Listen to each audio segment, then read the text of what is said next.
اور جو مالیات کا وزیر ہے اس سے وہ پوچھنا چاہیے، وزیر خزانہ ہے، کہ آپ نے اپنی وزارت کے بارے میں کتنی جو ہے وہ آؤٹ پٹ دی ہے، کتنی نئی پالیسیز دی ہیں، کوئی خوشخبری دی ہے، کیا آپ نے ورک آؤٹ کیا ہے، پروگرامز کتنے دیے ہیں، صحافیوں کو کہاں پہ آپ نے فیس کیا ہے.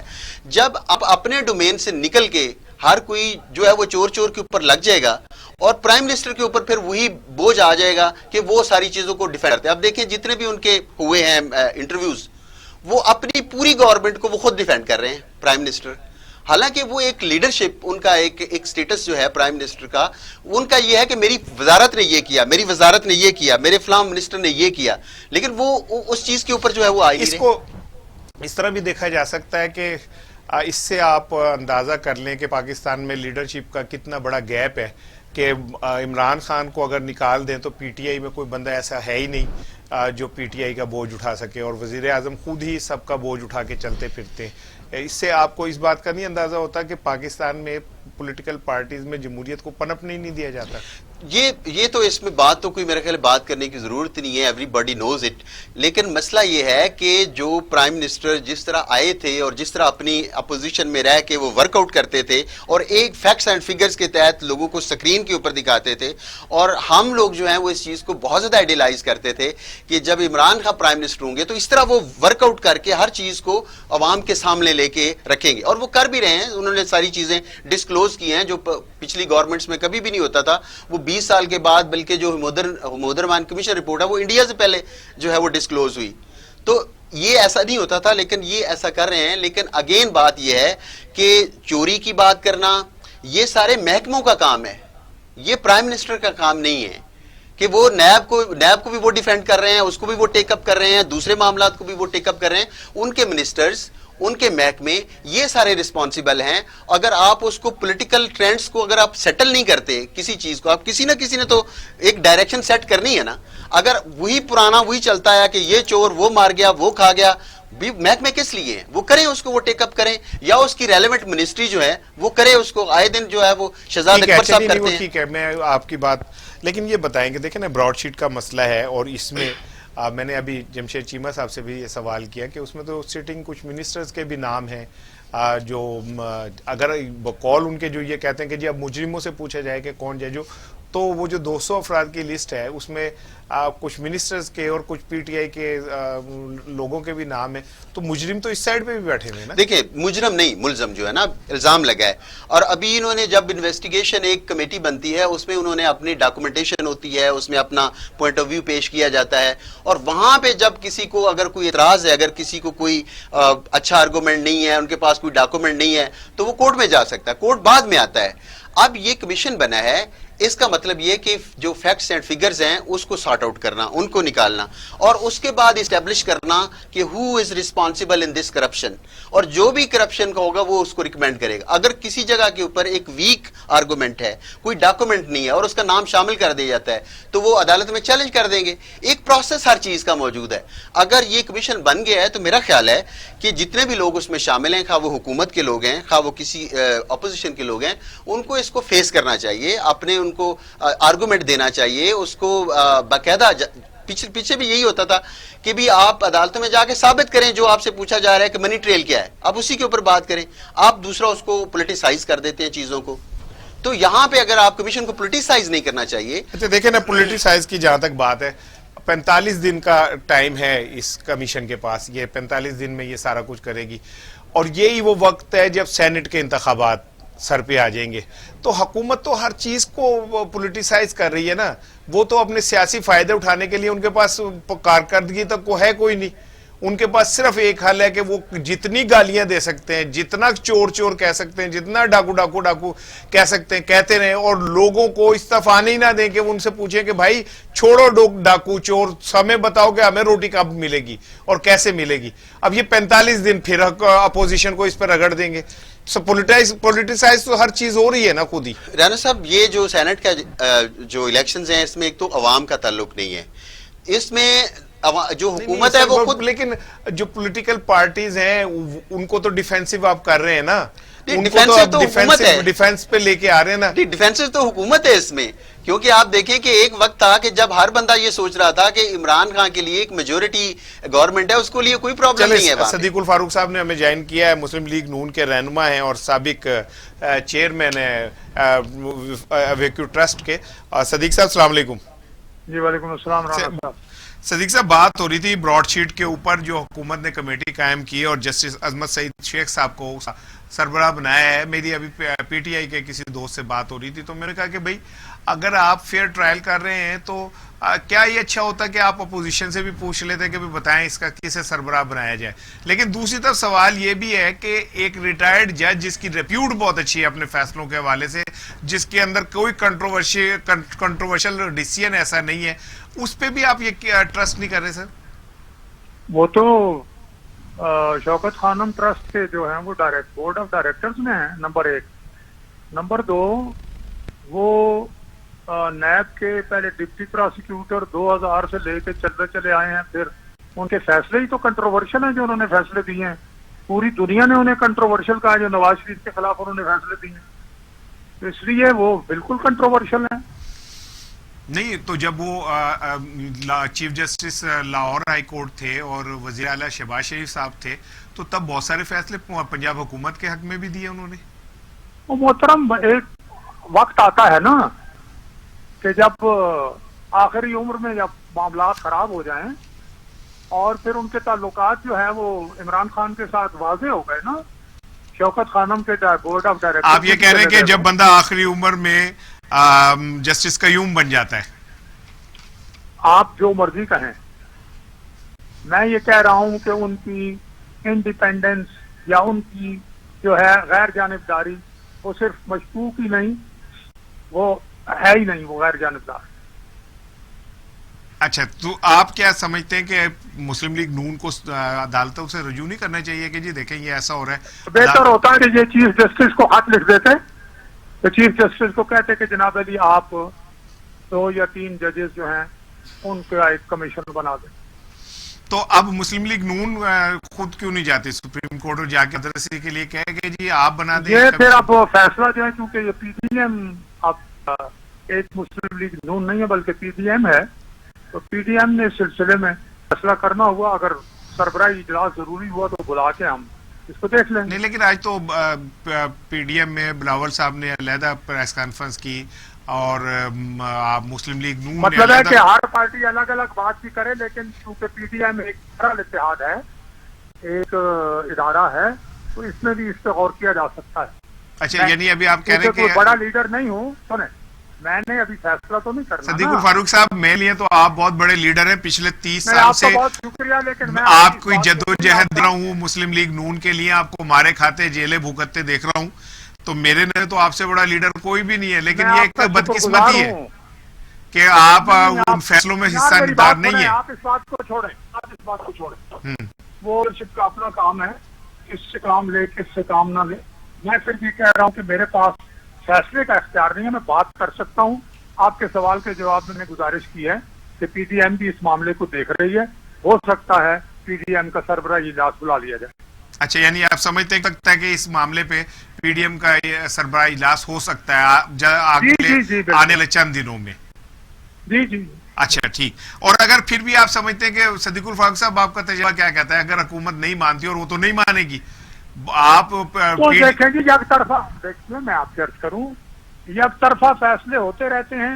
یہ تو ہم انسان ہیں، لوگ اللہ کی نہیں مانتے، اللہ کے رسول کی نہیں مانتے، چلتے چلے جاتے ہیں، پھر انجام جو ہوتا ہے وہ آپ کو پتہ ہے. اچھا، یعنی آپ یہ چاہ رہے ہیں کہ یہ پھر ایک یک طرفہ فیصلے کا سا ماحول بن جائے تاکہ آپ کسی زندگی کے کسی موڑ پہ جا کے ہم کچھ نہیں چاہ رہے، ہم یہ چاہ رہے ہیں کہ ایسا کمیشن بنے جس پر سب کو اعتماد ہو. یہ ہمارے چاہنے کی بات ہے. نہیں، سب کو اعتماد سے مراد کیا ہے کہ جس پہ آپ اعتماد کریں سب وہی اسے تسلیم کیا جائے. نہیں، صرف ہماری بات نہیں ہے، اب میڈیا پہ بھی باتیں آ رہی ہیں ان کے حوالے سے، جسٹس صاحب کے حوالے سے لوگ اپنی رائے دے رہے ہیں، تو انڈیپینڈنٹ نہیں ہے نا یہ. اچھا ٹھیک، صدیق صاحب ہمارے ساتھ لائن پہ رہیے گا. اختر سندھو صاحب ہمارے ساتھ ہیں، ڈاکٹر اختر سندھو صاحب. سندھو صاحب، صدیق الفاروق صاحب کی آپ نے بات سنی، اور جو میں محسوس کر رہا ہوں وہ کہ اس معاملے میں بھی دونوں فریق آمنے سامنے کھڑے ہیں اور وہ ایک دوسرے کی مانیں گے. تو کیا یہ اچھا ہو کہ ان میں سے کوئی ایک فریق جو ہے وہ سپریم کورٹ سے رجوع کر لے، یا سپریم کورٹ خود اس کے اوپر سو موٹو ایکشن لے کے اور اس معاملے کو ٹیک اپ کر لے، تاکہ کسی فریق کو یہ موقع نہ ملے کہ شاید یک طرفہ احتساب ہو رہا ہے؟ رانا صاحب، یہ آپ دیکھیں کہ بدقسمتی ہے کہ جو ہمارے جو پولیٹیشنز ہیں یہ کسی ادارے کی طرف جاتے ہیں اور اس کے بعد پھر اسی ادارے کو سوالیہ نشان بنا دیتے ہیں کہ انہوں نے فیصلہ ٹھیک نہیں کیا. کیا پارلیمنٹ نہیں ہے موجود؟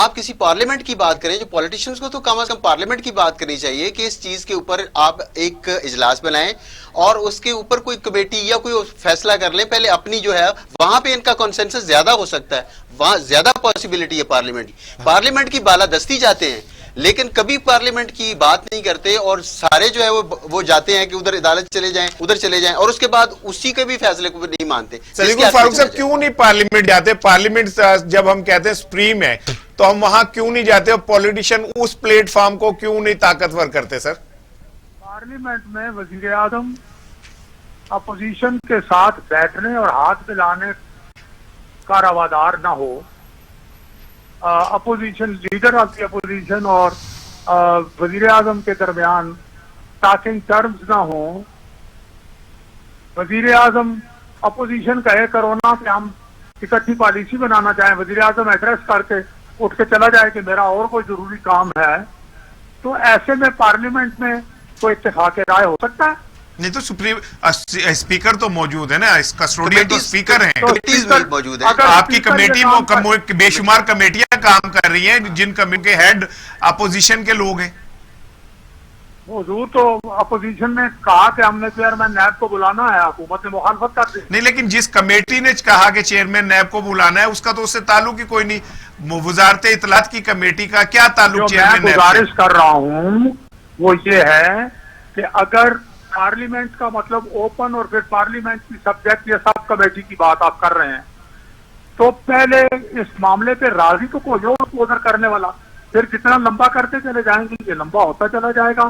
دوسری بات یہ ہے کہ معاملات جو ہیں وہ ان کے کن چیزوں کے براڈ شیٹ کے علاوہ کہ فارن فنڈنگ کیس ہے، فارن فنڈنگ کیس پہ بھی بات کر لیتے ہیں کہ بھائی جو 14 اکاؤنٹ آئے ہیں متنازع، ہم مانگ رہے ہیں ان کے حقائق ہمیں دیجیے.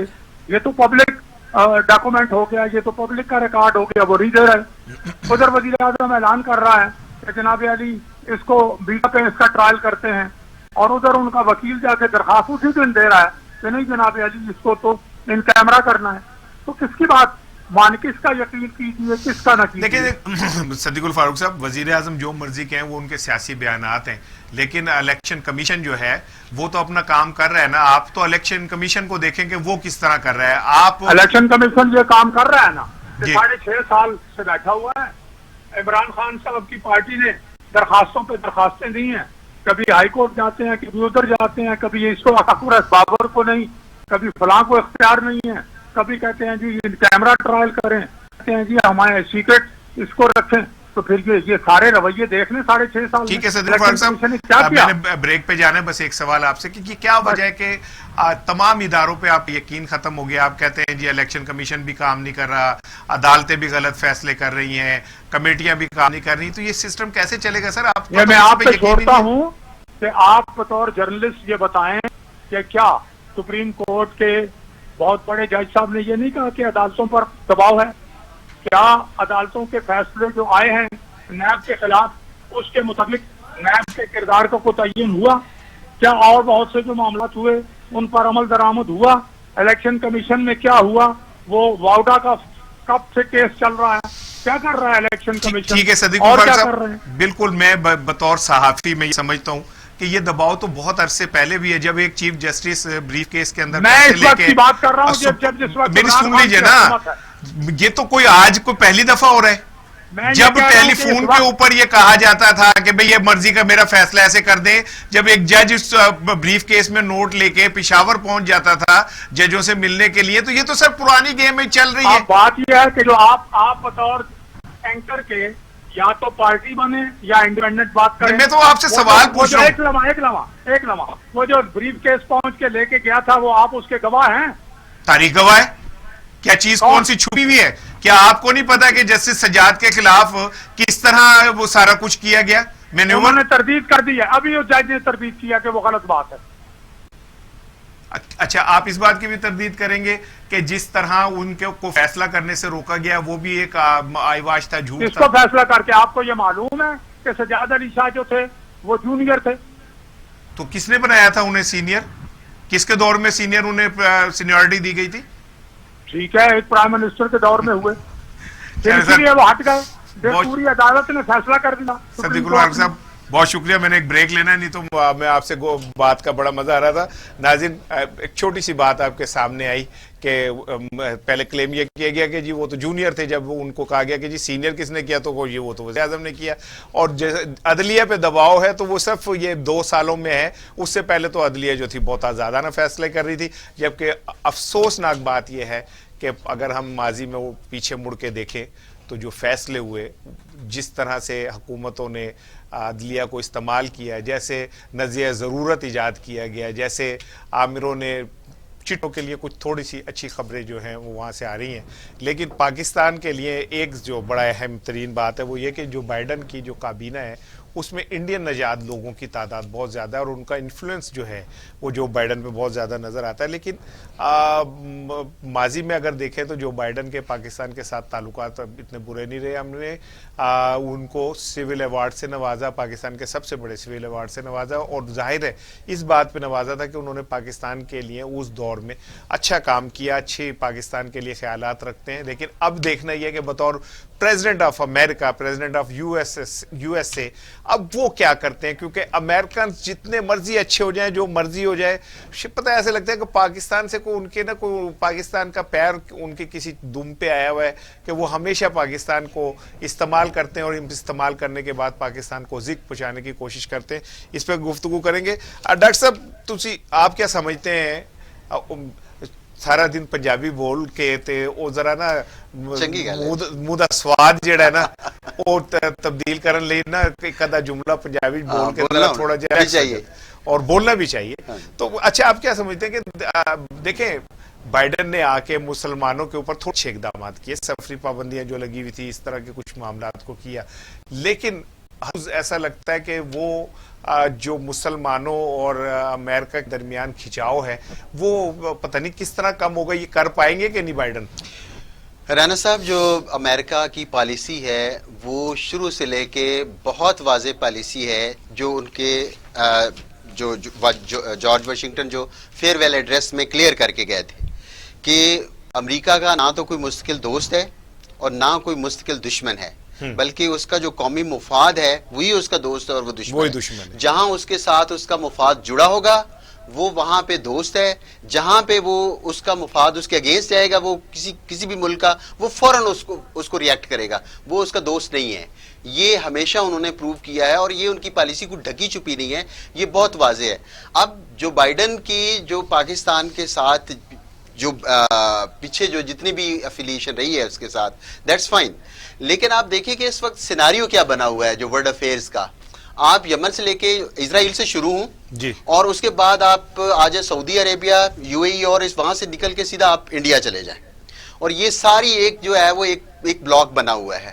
کیا جو بائیڈن یا اسٹیبلشمنٹ وہاں پہ، کیونکہ جو بائیڈن کا ایک اپنا نظریہ ڈیموکریٹس کا، لیکن جو وہاں کی جو پالیسی میکنگ ہے وہ اس کی اسٹیبلشمنٹ ہے، اور اسٹیبلشمنٹ کی جو ٹرمپ ایک عرصے بعد ایک ایسا پریزیڈنٹ آیا تھا جس نے اسٹیبلشمنٹ سے ذرا ہٹ کے لیا. تو آپ دیکھیں کہ اسٹیبلشمنٹ چونکہ چیز کو پسند نہیں کی، انہوں نے فوراً یو ٹرن لے لیا. یہ ہمیشہ جو ہے یو ٹرن جو ہے یہ امریکن پالیٹکس کا یہ ورڈ ہے کہ وہ یو ٹرن لے لیتے کہ یہ پالیسی مجھے پسند نہیں ہے. لیکن مسئلہ یہ ہے کہ دوسری طرف آپ دیکھیں کہ پاکستان ہے، ترکی ہے، ایران ہے، ٹھیک، اور چائنا ہے، اور اس کے مفادات جو ہیں یہ اس بلاک میں دوسرے بلاک میں جڑے ہوئے ہیں چائنا کے ساتھ. جبکہ جو عرب ممالک ہیں اور انڈیا مفادات جو ہے وہاں پہ، اور ان کی جو کملا ہیرس ہے وہ آپ کو پتہ ہے کہ وہ انڈ ہے، اور اس کے بلکہ اس میں آپ دیکھیں کہ اگر آنے والے وقت میں وہ پریزیڈنشیل الیکشن میں آ جاتی ہے تو وہ یہ پاکستان کے لیے بہت زیادہ پرابلم ہو جائے گی. اس وقت جو پالیسی ہے اس میں آپ اس کو ماضی کے تناظر میں نہ دیکھیں. پاکستان کے لیے بچتا ہے اس کا جو جیو اسٹریٹجک پوزیشن جو افغانستان کے ساتھ ہے. پروفیسر صاحب حامد خان صاحب کو بھی لے لیں اپنے ساتھ پروگرام میں. حامد خان صاحب نے ہمیں جوائن کیا. ناظرین, حامد صاحب السلام علیکم. امریکہ کی جو پالیسی ہے کیا آپ سمجھتے ہیں کہ اب پالیسی میں کوئی تبدیلی آئے گی؟ ہم بات کر رہے ہیں کہ کیونکہ اس میں انڈین نژاد اس کابینہ میں بہت زیادہ ہیں, تو کیا اس کے اثرات پاکستان پہ پڑیں گے؟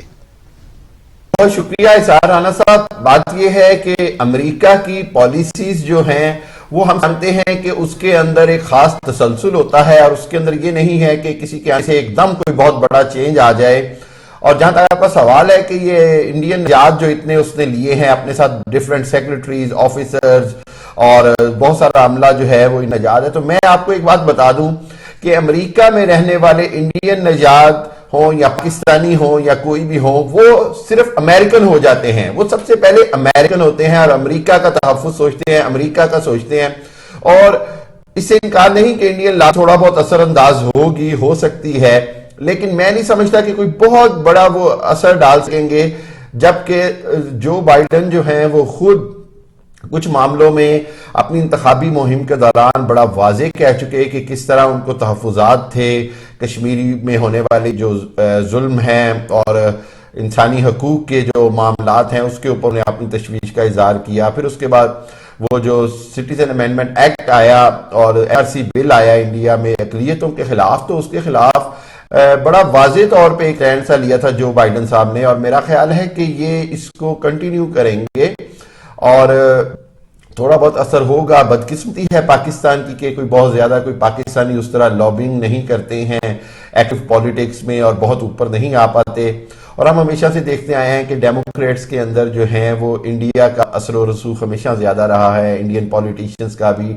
انڈین لابی کا بھی, اور اسپیشلی جو انڈیا کے وہاں کے بزنس مین ہیں, جو انڈیا کا بزنس مین طبقہ ہے وہ ہمیشہ ڈیموکریٹس کے ساتھ رہا ہے اور ان کا بڑا اس میں اثر ہے. تو اس حوالے سے آپ ٹھیک کہہ رہے ہیں, تھوڑا بہت اثر ہوگا, لیکن میں سمجھتا ہوں کہ ان کی پالیسیز جو ہوتی ہیں وہ بڑی سمجھ لیں کہ آپ اسٹریٹ ہوتی ہیں, ان میں زیادہ تبدیلیاں نہیں آتی. پالیسیز جو ہیں وہ خالی امریکی صدر نہیں بناتا, ان کے تھنک ٹینک ہیں, ان کے ڈیسکس ہیں, جو ساؤتھ ایشیا کا ڈیسک ہے وہ کئی سالوں سے کام کر رہا ہوتا ہے اور آئندہ کے کئی سالوں کے لیے پلاننگ کر رہا ہوتا ہے.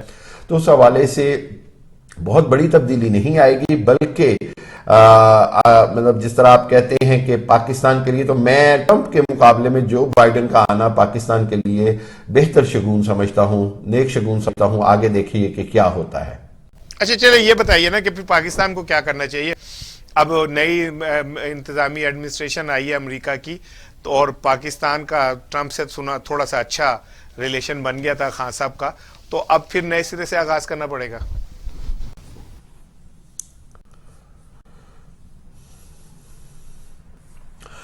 جی, پاکستان کی مشکلات دیکھیے, میں سمجھتا ہوں کہ پاکستان نے ایک بڑی واضح لائن لے لی ہے اب پاک امریکہ تعلقات کے حوالے سے, اور وہ یہ ہے کہ پاکستان نے بڑا دو ٹوک اور واضح یہ امریکہ کو باور کرا دیا ہے کہ ہمارے مفادات اور ہمارے جو آئندہ فیوچر ہے وہ چائنا کے ساتھ ہے. چین کے ساتھ ہمارے تعلقات اچھے ہیں, چین کی طرف ہی ہماری دوستی بڑھے گی, چین کے ساتھ ہمارے جو ہے مزید روابط بڑھیں گے. جب یہ صورتحال ہے تو پاکستان کے لیے سب سے امپورٹنٹ یہ ہے کہ وہ چائنا کے ساتھ اپنے مضبوط تعلقات کو قائم رکھے, اور امریکہ کی ہمیں انشاءاللہ آئندہ آنے والے سالوں میں ہر روز, ہر گزرتے روز کے ساتھ ضرورت جو ہے وہ پاکستان کی کم ہوتی جائے گی. امریکہ کی طرف سے آپ بہت کبھی بھی پر امید نہ رہیں, امریکہ پاکستان کے لیے کبھی بھی بہت زیادہ آپ سمجھ لیں کہ بہتر یا فیوریبل نہیں ہو سکتا. امریکہ کا ہمیشہ سے ایک خاص طرح کا جھکاؤ بھارت کے ساتھ رہا ہے, خصوصاً پچھلے 15-20 سالوں میں تو ہم نے بہت زیادہ اس جھکاؤ کو دیکھا. تو اس حوالے سے پاکستان کے لیے بہتر یہی ہے کہ پاکستان اپنی جو خارجہ پالیسی ہے اس کو خطے کے حساب سے ترتیب دے, چائنا کا رول اس میں دیکھے اور ایران کا رول دیکھے, سعودی عرب کے ساتھ تعلقات اچھے ہوں, اور خطے کے حوالے مشکلات جو ہیں پاکستان کی 3 ہی مشکلات ہیں امریکہ کے ساتھ. ایک ریشن سپورٹ فنڈ کا دوبارہ سے اجرا, ایک F-16 کا معاملہ ہے, اور ایک FATF سے پاکستان کو نکالنے میں امریکہ مدد کر سکتا ہے. لیکن میں سمجھتا ہوں کہ چونکہ بھارت کا بہت اثر رہا ہے، ٹرمپ کے دور میں ہم نے دیکھا، تو ایف اے ٹی ایف کے حوالے سے میرا خیال ہے ابھی پاکستان کے لیے تھوڑا مشکل وقت رہے گا، لیکن یہ ہے کہ یہ یقین ہے کہ بھارت اس میں کامیاب نہیں ہوگا کہ پاکستان کو اللہ نہ کرے بلیک لسٹ میں ڈلوا سکے۔ جہاں تک بات ہے مزید مشکلات کی، تو کولیشن سپورٹ فنڈ جو ہے وہ میرا خیال ہے کہ پاکستان کا کسی نہ کسی شکل میں بحال ہو جائے گا۔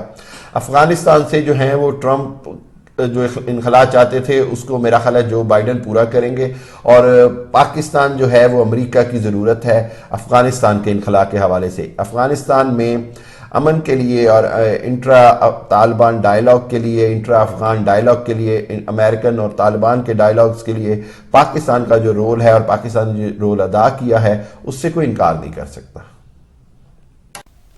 اچھا سر، آخری سوال، میرا پروگرام کا وقت ختم ہو رہا ہے، میں حامد صاحب آپ سے کرتا ہوں، پھر میں پروفیسر صاحب کی طرف آتا ہوں۔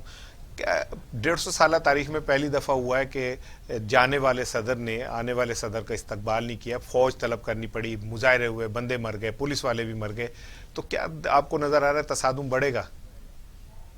میں کوئی پرتشدد مظاہرے یا اس طرح کے حالات بن جائیں کہ فسادات شروع ہو جائیں، تو امریکہ کے مطلب اس طرح کی پیشن گوئیاں تو واقعی جو ہیں وہ ڈرانے والی بھی ہیں امریکہ کے لیے، لیکن میں یہ کہوں گا کہ امریکہ میں نظام بہت مضبوط ہے، اس لیے ان کی کوشش ہوگی کہ وہ اس طرح کے معاملات کو ہینڈل کر لیں۔ لیکن پھر وہی بات میں کہوں گا کہ ٹرمپ بھی بعید نہیں، ٹرمپ نے اقتدار میں رہتے ہوئے اتنے سرپرائزز دیے ہیں کہ ان کے اقتدار باہر جانے کے بعد بھی سرپرائزز آنے کم نہیں ہوں گے۔ باقی دیکھتے ہیں کہ کیا ہوتا ہے۔